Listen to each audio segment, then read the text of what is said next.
El otro día estuvo para aquí Garcinuño. Me hizo una foto a esto. Aquí hizo fotos también a la fuente. Y esto. ¿La flauta está por ahí?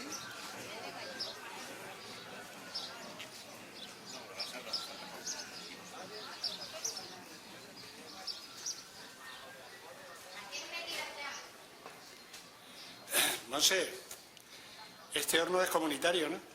Este horno fue comunal.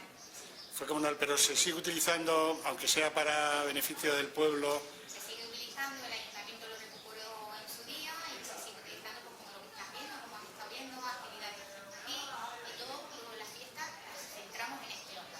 O sea, que hacéis aquí... Esto es como digamos un centro social o punto de encuentro de colectivos a que se dedican.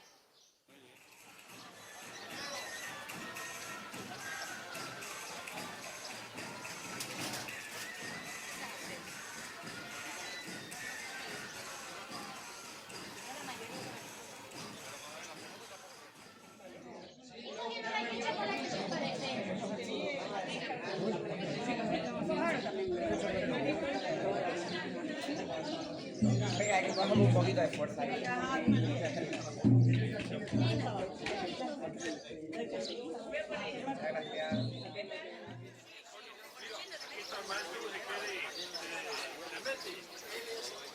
Allí, mira, allí tenemos.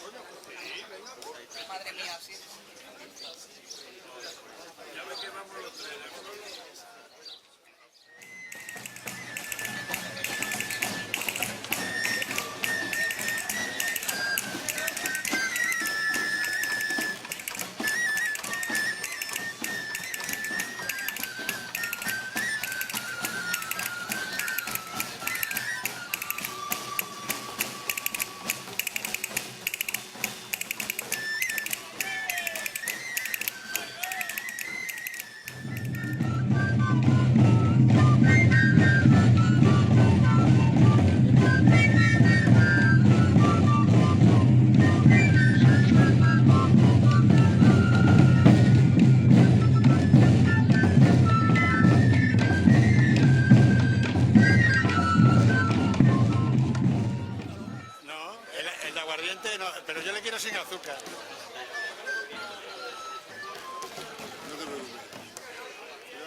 Gracias.